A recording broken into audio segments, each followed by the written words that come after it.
y nos vamos a un poquito más lejos, nos vamos a Inglaterra, porque vamos a tener realmente el placer nuevamente de reencontrarnos con nuestra querida Cecilia Goldaracena, una maldonadense viviendo allí en Inglaterra. ¿Cómo estás, Cecilia? Buen día. Buen día, Jorge. ¿Cómo están? Buen día, Ceci. Bienvenida a Frecuencia Abierta. Mírame a mí, cómo estoy, mirame. ¿Viste? 3 grados hasta hace ratito. Qué contraste, ¿eh? Qué lindo contraste. Y eso ¿Con que qué esto clima acá están allí? y eso que no les estoy hablando de un país tropical, pero está tremendo. Hay una ola de calor en toda Europa y no dejó de pasar por Inglaterra y estamos con 30 grados, pero claro, en un país que no está acostumbrado, no está sabe lo que es eso. preparado. Sí. No tenemos aire acondicionado en ningún lado, había eventos hoy escolares que se cancelaron por el calor y bueno, está bastante intenso. Ahora, ¿era normal encontrar ese tipo de vestimenta e indumentaria así tan livianita de verano ahí o tuviste que salir a buscar a ver dónde encontrabas? No, por suerte esto venía del sur. ¿Ah, sí? ¿Así fue contigo? Ah, mirá vos. Sí, pero tuve que empezar a abrir cajas y ropa guardada que normalmente no uso. Exacto. Seguro. Bueno, ¿cómo está tu familia? Por suerte todo en orden, Sí. Jorge, ya preparándonos para ir a visitar por ahí, que nos queda poco. Apenas mirá. la pequeña termine la escuela, nos vamos unas buenas semanas hasta la familia. Porque empieza época de vacaciones ahí. Sí, a fines de julio ya terminan. Así que dentro de pocos días te vamos a tener acá en el estudio. Ahí no van a zafar de mí, les voy a caer. Bueno, muy bien. Se merece un aplauso. Bien ahí, Ceci. Muy bien. Ceci, bueno, y hoy justamente yo comentaba que contigo hemos hablado y hemos hecho comparaciones que nos parecen no odiosas, todo lo contrario, sino muy necesarias, porque muchas veces yo creo que los uruguayos tenemos un deporte que practicamos con mucha facilidad, que es el quejido, ¿no? Siempre encontramos algo de qué quejarnos, así sea del tiempo, pero nos quejamos de algo, ¿no? Y bueno, y cuando entramos a hablar y a comparar con el tema de la educación, la salud, y lo otro, como que hay una tendencia a tirarnos para atrás, como que esto no anda bien y que en otros lugares anda muy bien. Y el otro día me dijiste, bueno, sí, la otra vez hablamos de la salud, que cuando hablamos de la salud nos sirvió decir, bueno, sí, nos falta en un montón de cosas, pero hay otras que tenemos valores importantes, bien desarrollados en lo que tiene que ver con la tarea de salud, ¿verdad? Y en este caso creo que la enseñanza, como vos me propusiste, puede ser una charla muy interesante para darnos cuenta desde aquí y desde allí cómo de alguna forma podemos visualizar, en este caso, y en base a tu experiencia, una comparación de lo que pueda significar hablar de la enseñanza en Uruguay y hablar de la enseñanza en Inglaterra. ¿Cómo es este tema allí? Sí, totalmente, Jorge, de acuerdo contigo que hay cosas que está bueno copiarlas de donde funcionan bien, ¿no? Yo siempre digo, hay un montón de cosas que, primero que los que nos vamos de Uruguay, después de mucho tiempo, empieza como esa visión a veces un poco romántica, ¿no? De Uruguay. Y no es que nos olvidamos, para nada, pero como que uno tiende a que todo es perfecto allá. Y después, bueno, yo el año pasado estuve varios meses y viví un poco más lo que es vivir, ¿no? Porque yo me fui en el año 2010, entonces pasó mucho tiempo. Entonces, claro, uno tiene esa tendencia como a esa visión romántica de su país, ¿no? Porque están los afectos, porque es donde está el corazón, donde todo tira más. Y la verdad es que sí, hay cosas que funcionan muy bien, y esto es muy personal, ¿no? Cada uno tendrá su visión, pero hay otras que no tanto. Pero yo siempre soy de la idea de que está bueno mirar para afuera y primero entender que no hay un país perfecto donde absolutamente todo funcione bien. Y que siempre está bueno, si vamos a copiar lo bueno, porque está bueno no ser soberbio en ese sentido y entender que afuera hay cosas que funcionan muy bien. Y yo siempre digo que, por suerte, como nos tocó vivir acá, por suerte la educación, al menos puedo hablar de la primaria por ahora, pero la secundaria también sé que es muy buena, por suerte la educación pública es excelente. Es una de las cosas de este país que está bueno destacar. Así como hablamos del sistema público y universal, que es el Sistema Nacional de Salud, donde todas las personas, desde el más rico al más pobre, tienen el mismo acceso a absolutamente todo, lo mismo pasa con la educación pública. La educación en Inglaterra es pública y obligatoria hasta los 16 años, o sea, básicamente escuela y liceo. Que sea pública no tiene los principios que tenemos nosotros, como es gratis, laica y obligatoria. Es obligatoria, es gratis Y no es laica por el sentido de que el Estado acá no es laico. Está, obviamente, asociado a la Iglesia Anglicana. Entonces, hay escuelas públicas que pueden ser anglicanas, hay otras que son un poco más neutras, pero no al punto de la laicidad de Uruguay, porque sí se puede hablar de religión, pero hablan de todas las religiones. Eso es como lo más intermedio. Y después hay escuelas católicas, pero todas públicas. Bien. Hay escuelas privadas, pero realmente los costos, para lo buena que es la escuela pública, realmente no es algo de lo más común, ver personas que manden a sus hijos a las escuelas privadas. Generalmente tienen como como un background un poco más importante, o sea, en un deporte o en o más idiomas. Por ejemplo, no lejos de donde yo vivo hay una escuela que estaba antes financiada por Europa, se llama Escuela Europa, y tiene, en toda la primaria, tiene la mitad en inglés y la otra mitad puede ser en español, en alemán o en francés. Y es todo público. Entonces, esa es una escuela muy particular porque estaba financiada por Europa y ahora no, con esto después del Brexit. Pero la escuela, digamos, la escuela estándar pública en Inglaterra, es gratuita. Es obligatoria la educación, pero no ir a la escuela. Y esto es un dato bastante curioso que no lo tenemos en Uruguay y en varios países. Es obligación educar a los hijos con un nivel acorde a su edad, pero no necesariamente en la escuela. Se hace mucho lo que se llama homeschool, que es como educación en casa, donde los padres o familiares o alguien que tú elijas hace la educación para los niños. Y es bastante común, donde socializan desde otro lugar, o sea, tienen sus grupos para la parte social, pero lo que es educación se hace desde casa. Eso también es muy común. Pero bueno, yendo a la educación... Para un minutito ahí. ¿Y cómo se regula todo lo que tiene que ver con el paso de grados, con la evolución de los chicos? ¿Cómo está regulado eso? Bueno, en realidad uno puede seguir como padre, puede seguir el currículum, digamos, escolar, Sí. o puede hacerlo a criterio de uno. Siempre, si quisiera entrar el día de mañana a una universidad, obviamente va a tener que hacer los exámenes que sí están regularizados y los puede hacer. Simplemente se dice que el niño o la niña estudió en la casa y bueno, y hay que ver cómo le van los exámenes. ¿Y cuando se presenta algún trabajo, igual también dice que estudió en la casa y ya es suficiente? Sí, el homeschool es legal. Sí, se puede hacer. Bien. Me llama la atención eso, Ceci, porque qué interesante verlo en un país desarrollado y que acá a mí me suena raro pensarlo en Uruguay, por ejemplo, en este tipo de país que vivimos, Sí, claro. que admiro mucho la cuestión de la enseñanza y tiene muchas cosas que ha logrado Uruguay en la historia, pero que esto de la obligatoriedad llama la atención, ¿no? Claro, acá la obligatoriedad como principio tiene que ser obligatoria, pero no necesariamente en la institución.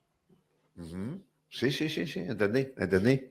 Pero allí desde el punto de vista de alguna forma en lo administrativo me queda como alguna laguna ahí, ¿no? Sí. Obviamente ¿Cómo se documenta eso, no?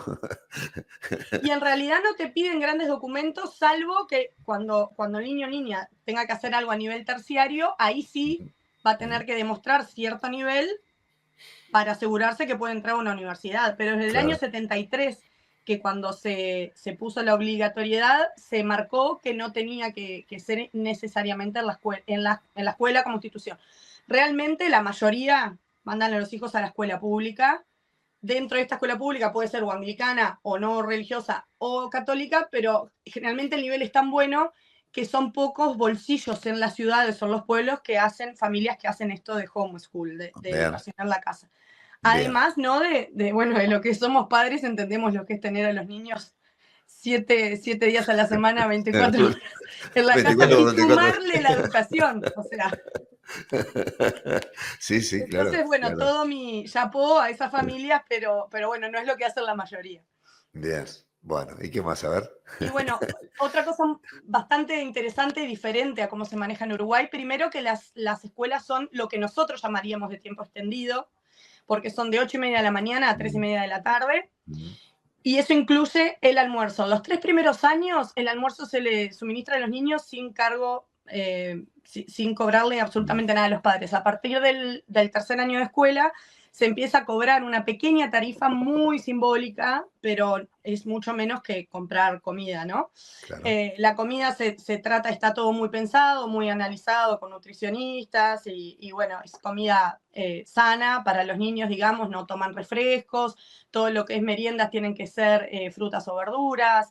Y no se paga, lo único que se paga en la escuela cuando empieza el año o en cualquier momento del año son los uniformes, que son de un costo muy reducido también, y además siempre se usa mucho lo que es de segunda mano. Los niños que ya no usan el uniforme se ponen en la escuela a la venta y por un monto simbólico, no sé, de 1 libra, por ejemplo, se pueden comprar las chombas con el escudo y ese tipo de cosas, ¿no? Con el uniforme. Con el uniforme son muy estrictos porque tienen ese concepto de que absolutamente todos los niños tienen que estar iguales, por más que vayan con zapatos que pueden ser guillerminas, zapatos más de vestir, lo que nosotros llamamos championes, pero tienen que ser negros, por ejemplo.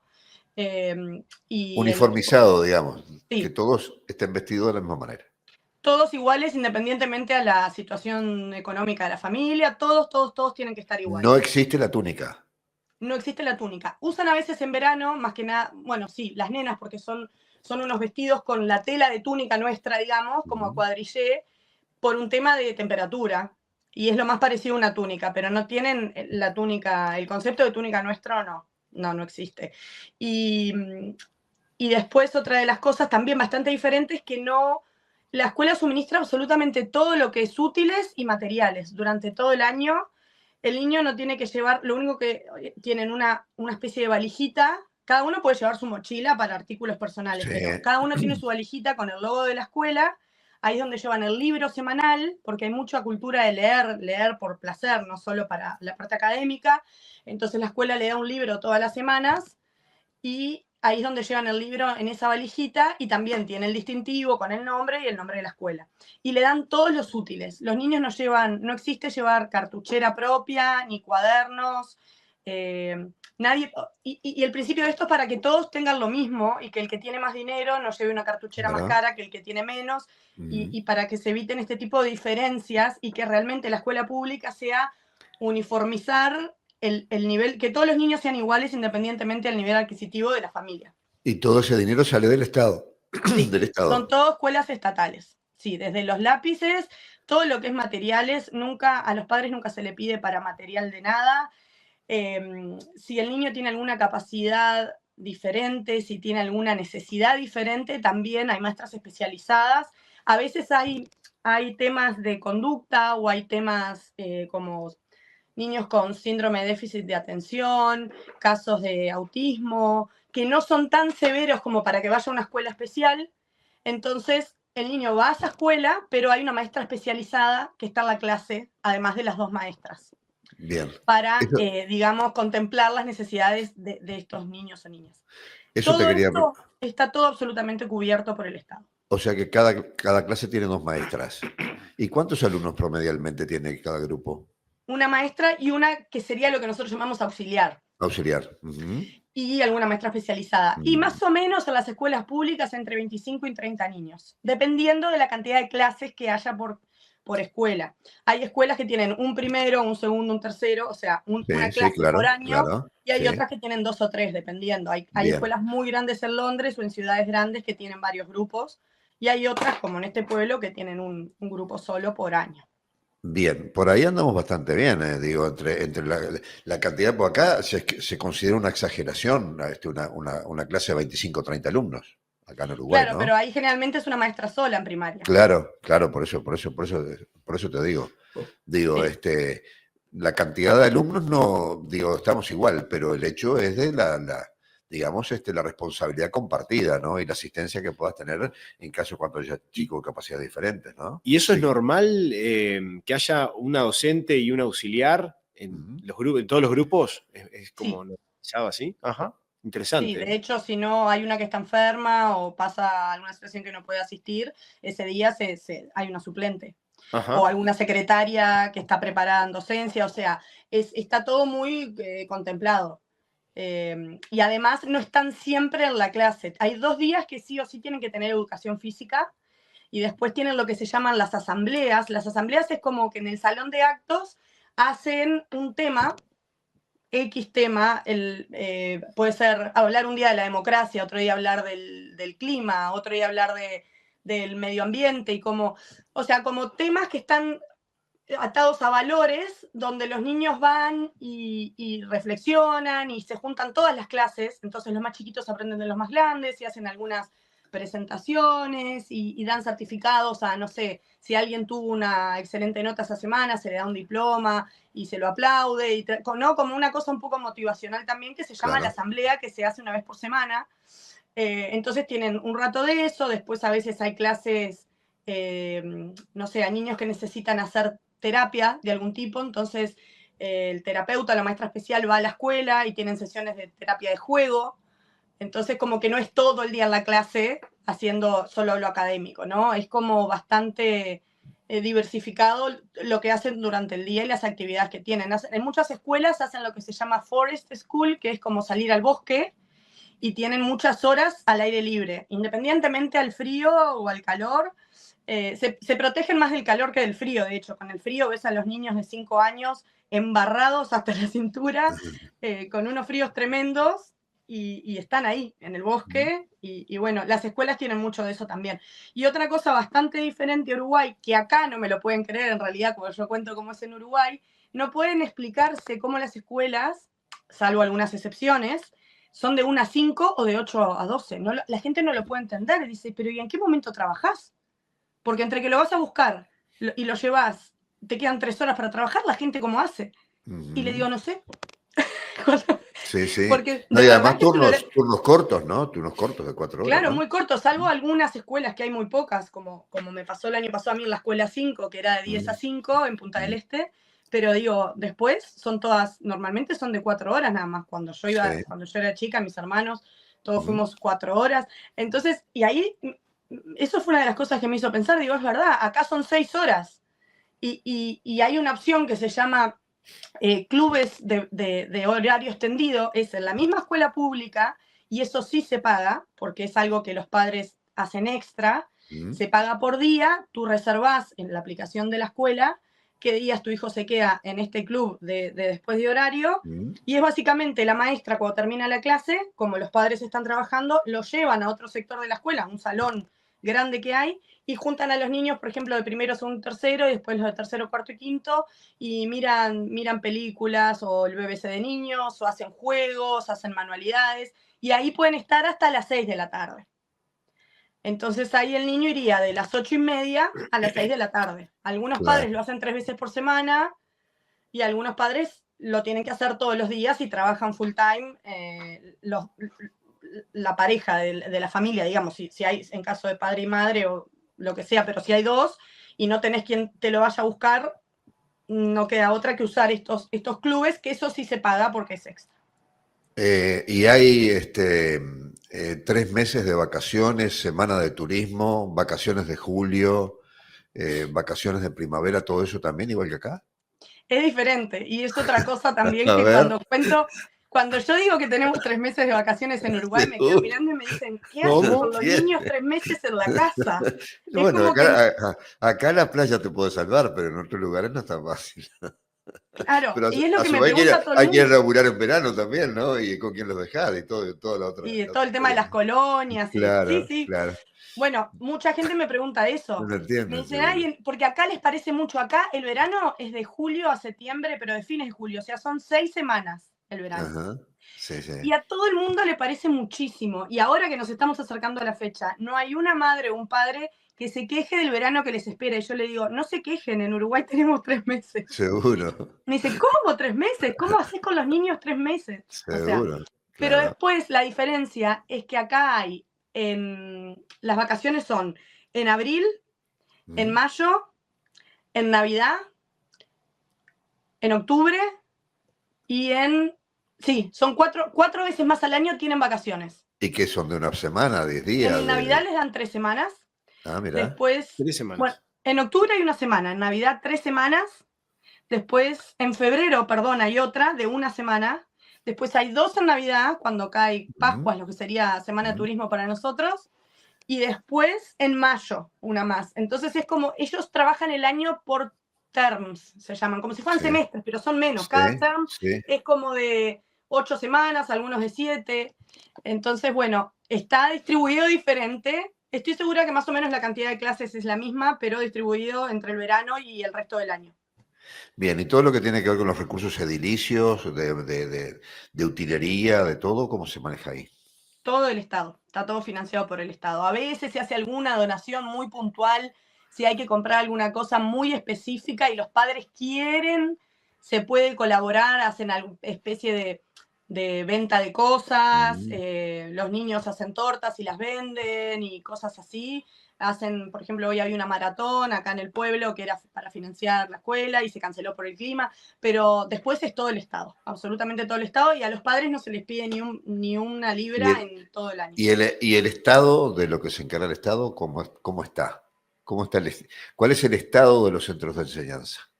No, perfecto. No puede haber, por un tema de ley, de seguridad, no puede haber cosas riesgosas para los niños, digamos. Y eso desde un charco de agua a algo más edilicio. La verdad que la condición es excelente, excelente.